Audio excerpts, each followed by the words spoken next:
We're nearly done reviewing the 4 components of communicating during an emergency. In this lesson, let's consider the final component, disseminating information. Information dissemination works to provide rapid and effective dissemination of your information, understand and access trusted information sources of the population at risk, consider new media channels, maintain existing information sharing networks, and to access traditional and non-traditional media. Recall from our first lesson the principles of CIRC. 3 of those are extremely applicable to information dissemination. Be first, be right, and be credible. If we don't provide information early, someone else will, so it's crucial that we quickly share the information we have. Remember, details evolve as crises unfold, so it's okay to begin sharing information even if we don't have all the details. We want to share what we know, what we don't know, and what we're doing to get the answers. Also remember, work with your partners to get this information out through the most effective channels so that people will use it. As we consider the role for disseminating information, let's revisit the last part of our fictional scenario in Carib. Carib has now come under the spotlight as early epidemiological reports state that it may have been the origin of the recent yellow fever outbreak. International, regional, and local media are beginning to descend on the island, and the media has asked for a press briefing. The Minister of Health, usually happy to speak to the media, has agreed to speak only with a team of experts behind her, including you as the communication lead. What's the source of the minister's nervousness?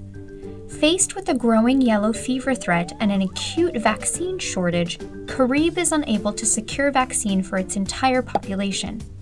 They're implementing a method of distribution which prioritizes parents over their children, ensuring sick kids are cared for, and easing pressure on the healthcare system. Authorities have based their decision on the latest scientific and medical advice and strategies, and yet there are rumors of concerns at the community level. 2 of the more damaging rumors are that government is hoarding the vaccine and selling it to the wealthy, and politicians are the first priority group vaccinated. The media is particularly keen to hear about the vaccine prioritization, but they are also asking several questions about the efficacy of traditional medicines, not to mention whether or not the circulating rumors are true. Most of all, the media want to know what the plans are and how people will receive information on this evolving situation.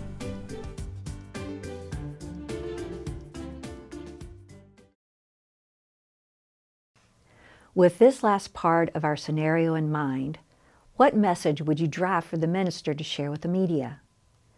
There are some basic components that you will want to include. First is your expression of empathy. As we learned in Lesson 1, expressing empathy is one of the basic CIRC principles to achieve successful communication with people who are affected during the emergency. Identifying different feelings that the public is likely experiencing demonstrates that you understand their situation. What would you include in the minister's message that could demonstrate empathy, that acknowledges what people might be feeling? To get us started, which of the following might be an example that best demonstrates empathy? There's no need to worry. We know the best way to conduct vaccinations. Although there isn't enough vaccine for everyone, we'll make sure that those who need it, they'll get it. You can trust us.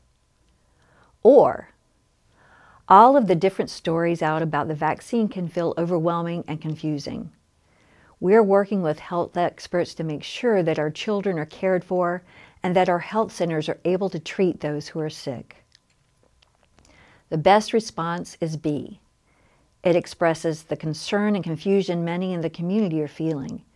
It also uses we rather than you, and this statement acknowledges the fear the community might feel about the health and safety of their children. Another component to include in your first message are the facts. What do we know right now that could help people avoid illness, reduce the spread of disease, or help them cope with the impact of this event? Think of this as stating the who, the what, the where, when, why, and how. What facts would you include in the opening statement? Remember to consider the 3 questions we discussed in our first lesson. Is this information needed to avoid illness, reduce the spread of a disease, or help people cope with the event? Is the information relevant to assist your public health experts and partners in the decisions that they're making? And lastly, is there a compelling reason that you might want to withhold or to modify the information? We also want to be transparent about what we don't know and what we're doing to get the answers. What are the gaps in your information? How are we working to find those answers? What are questions people might ask that you don't yet have answers for? We can anticipate these in a few ways. First, what have you learned from your engagement with communities that have been impacted? What have your partners and community leaders asked? Remember, you can always put yourself in the shoes of those receiving the message and ask yourself, what would I want to know? Another component is to include a call for action. Having something useful and meaningful to do during an emergency can help us feel less anxious and help us feel a sense of control when we're in the midst of uncertainty. What are possible calls for action that you could include in your message? Remember, actions don't have to be complicated. These could include basic actions that individuals or communities can do to protect themselves. Examples might be wearing clothes to prevent mosquito bites, or to work with your neighbors to get rid of standing water. Our final component is to let people know how and when you'll provide new information. Will you give scheduled televised updates? Will new information be made available on your organization's website? Regardless of how you determine to best share information with different audiences, it's vital that those who are affected know how, when, and where they can easily access these updates. This could be as simple as stating the following. We will provide daily updates on our website at 9 a.m. each day. Our next press briefing will take place and then give the date, time, and location. Drafting your first message might sound easy until you have to do it, especially if you have a very short time frame. I invite you to look for examples of messages and briefings shared by authorities. This could be local, state, or national. You could hear it on television or you could see it in print. See what you might hear following different emergencies. Can you identify the components we've outlined?